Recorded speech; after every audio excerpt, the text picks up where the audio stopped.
Pero yo y mi casa serviremos a Jehová. Josué 24:15.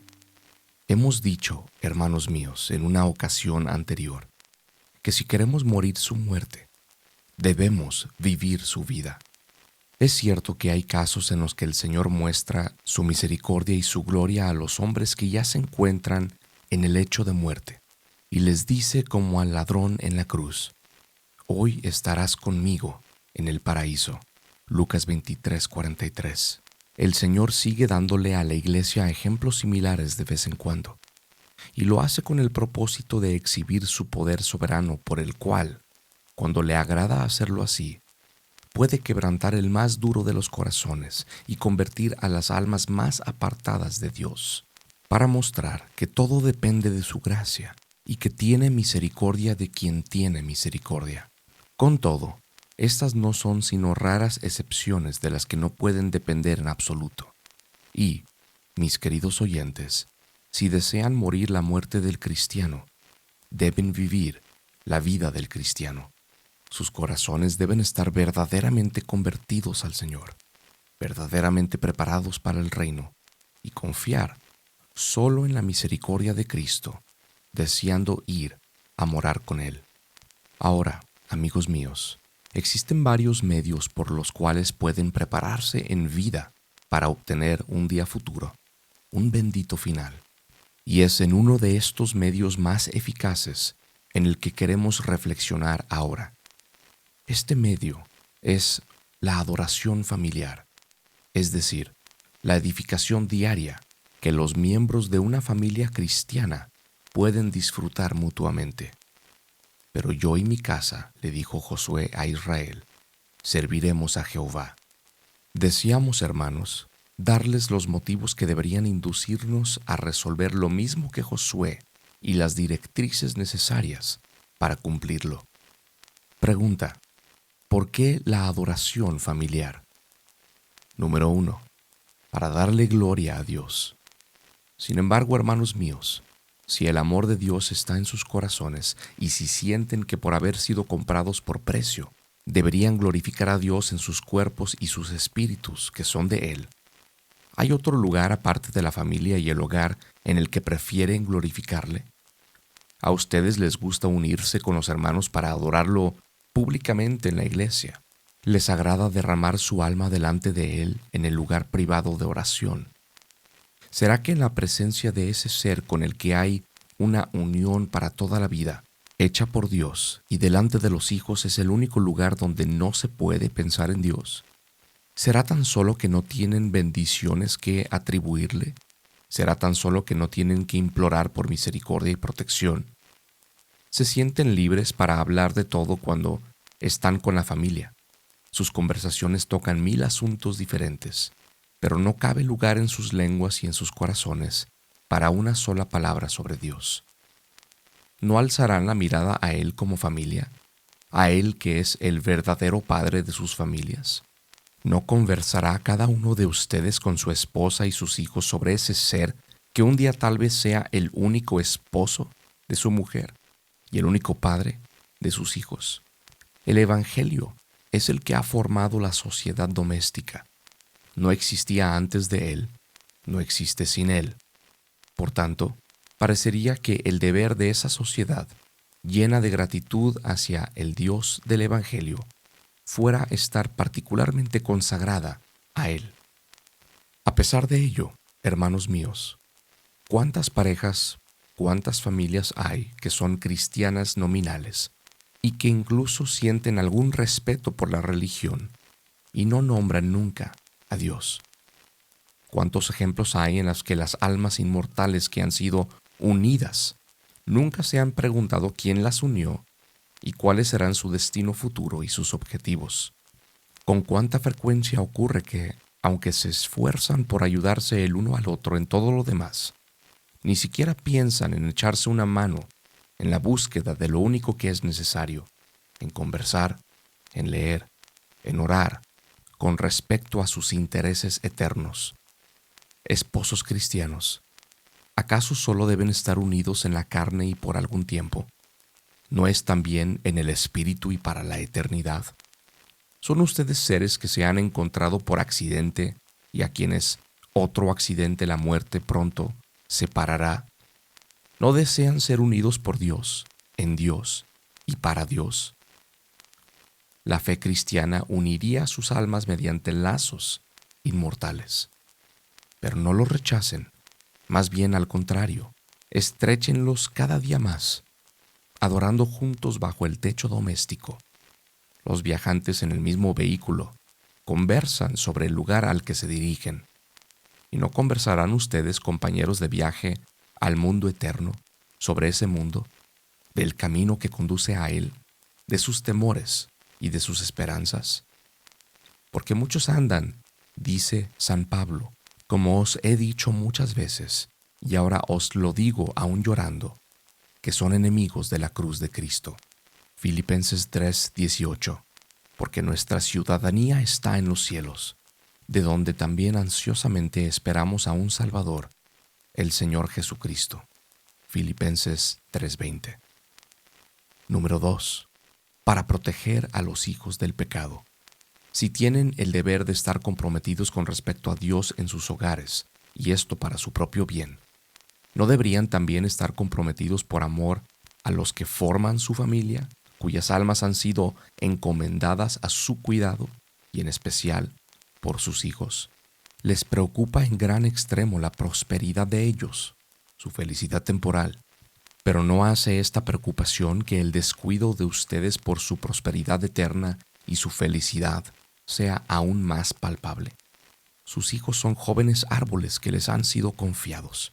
El hogar es el vivero donde deberían de crecer, y ustedes son los jardineros. Pero ¿plantarán esos jóvenes árboles tiernos y preciosos en una tierra estéril y arenosa? Y sin embargo, es lo que están haciendo, si no hay nada en el hogar que los haga crecer en el conocimiento y el amor de su Dios y Salvador. ¿No están ustedes preparando para ellos una tierra favorable de la que puedan derivar savia y vida? ¿Qué será de sus hijos en medio de todas las tentaciones que los rodearán y los arrastrarán al pecado? ¿Qué les ocurrirá en esos momentos turbulentos en los que es tan necesario fortalecer el alma del joven con el temor de Dios y, así, proporcionarle a esa frágil barca el lastre necesario para botarla sobre el inmenso océano? Padres, si sus hijos no se encuentran con un espíritu de piedad en el hogar, si por el contrario, el orgullo de ustedes consiste en rodearlos de regalos externos, introduciéndolos en la sociedad mundana, permitiendo todos sus caprichos, dejándoles seguir su propio curso, los verán crecer como personas superficiales, orgullosas, ociosas, desobedientes, insolentes y extravagantes. Ellos los tratarán con desprecio, y cuanto más se preocupen ustedes por ellos, menos pensarán ellos en ustedes. Este caso se ve con mucha frecuencia, pero pregúntense a ustedes mismos si no son responsables de sus malos hábitos y prácticas. Y sus conciencias responderán que sí, que están comiendo ahora el pan de amargura que ustedes mismos han preparado. Ojalá que la conciencia les haga entender lo grande que ha sido su pecado contra Dios al descuidar los medios que estaban en su poder para influir en los corazones de sus hijos, y pueda hacer que otros queden advertidos por la desgracia de ustedes. No hay nada más eficaz que el ejemplo de la piedad doméstica. La adoración pública es a menudo demasiado vaga y general para los niños, y no les interesa suficientemente. En cuanto a la adoración en secreto, todavía no la entienden. Si una lección que se aprende de memoria no va acompañada por nada más, puede llevarlos a considerar la fe cristiana como un estudio, como los de las lenguas extranjeras o historia. Aquí, como en cualquier otra parte e incluso más que en otro lugar, el ejemplo es más eficaz que el precepto.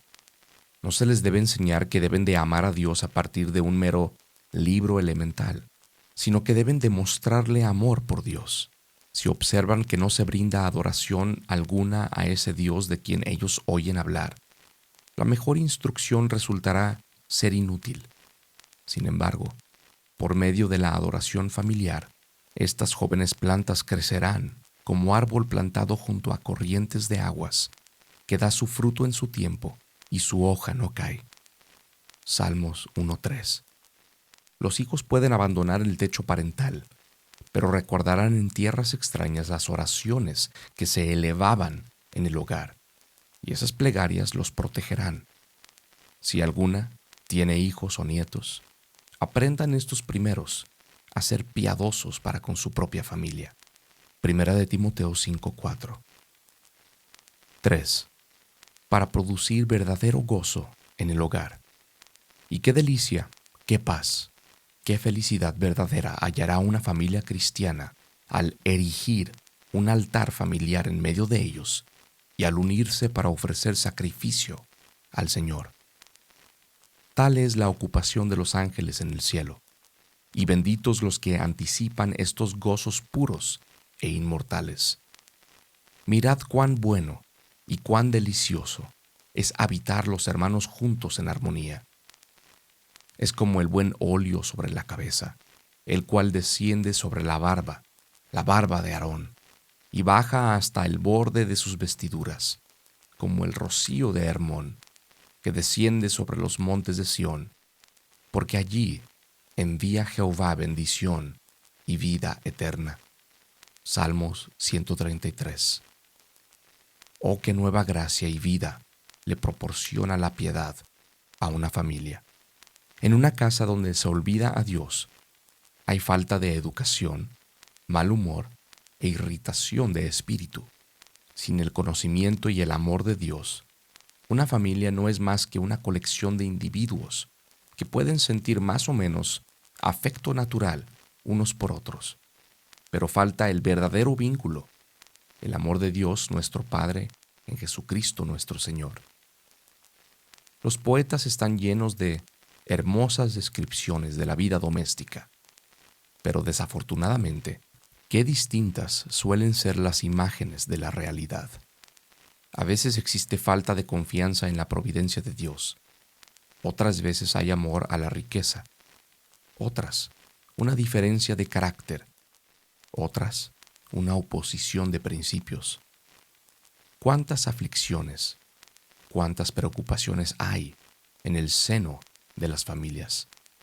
La piedad doméstica impedirá todos estos males. Proporcionará una confianza perfecta en ese Dios que da alimento a las aves del cielo. Proveerá amor verdadero hacia aquellos con quienes tenemos que vivir. No será un amor exigente y susceptible, sino un amor misericordioso que excusa y perdona, como el de Dios mismo. No un amor orgulloso, sino humilde, acompañado por un sentido de las propias faltas y debilidades. No un amor ficticio, sino un amor inmutable, tan eterno como la caridad. Voz de júbilo y de salvación hay en las tiendas de los justos. Salmos 118:15. 4. Para consolar durante momentos de prueba. Cuando llegue la hora de la prueba, esa hora que tarde o temprano debe llegar y que en ocasiones visita el hogar de los hombres más de una vez, ¿qué consuelo proporcionará la piedad? ¿Dónde tiene lugar las pruebas sino en el seno de las familias? ¿Dónde debería administrarse, pues, el remedio para las pruebas sino en el seno de las familias? Cuánta lástima debe dar una familia donde hay lamento si no hay esa consolación. Los diversos miembros de los que se compone incrementan los unos la tristeza de los otros.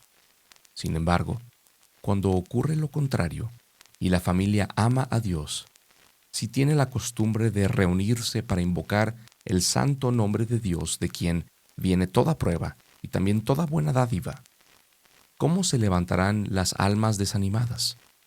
Los miembros de la familia que siguen quedando alrededor de la mesa sobre la que está el libro de Dios, es el libro donde encuentran las palabras de resurrección, vida e inmortalidad, donde hayan promesas seguras de la felicidad del ser que ya no está en medio de ellos, así como la justificación de sus propias esperanzas. Al Señor le complace enviarles al Consolador. El Espíritu de gloria y de Dios viene sobre ellos. Se derrama un bálsamo inefable sobre sus heridas y se les da mucho consuelo. Se transmite la paz de un corazón a otro. Disfrutan momentos de felicidad celestial. Aunque ande en valle de sombra de muerte, no temeré mal alguno, porque tú estarás conmigo. Tu vara y tu cayado me infundirán aliento. Salmos 23:4. Oh Jehová, hiciste subir mi alma del Seol, porque un momento será su ira, pero su favor dura toda la vida. Por la noche durará el lloro, y a la mañana vendrá la alegría. Salmos 30, 3 y 5. Número 5. Para influir en la sociedad. ¿Y quién puede decir, hermanos míos, la influencia que la piedad doméstica podría ejercer sobre la sociedad misma? ¿Qué estímulos tendrían todos los hombres al cumplir con su deber, desde el hombre de Estado hasta el más pobre de los mecánicos? ¿Cómo se acostumbrarían todos a actuar con respeto, no solo a las opiniones de los hombres, sino también al juicio de Dios? ¿Cómo aprendería cada uno de ellos a estar satisfecho con la posición en la que ha sido colocado? Se adoptarían buenos hábitos. La voz poderosa de la conciencia se reforzaría. La prudencia, el decoro, el talento, las virtudes sociales se desarrollarían con renovado vigor. Esto es lo que podríamos esperar, tanto para nosotros mismos como para la sociedad. La piedad tiene promesa en la vida que transcurre ahora y la que está por venir. Joyas puritanas, por Ira y Gracia. Motivos para la adoración familiar, escrito por J. Merle D'Aubin, tomado de Adoración Familiar.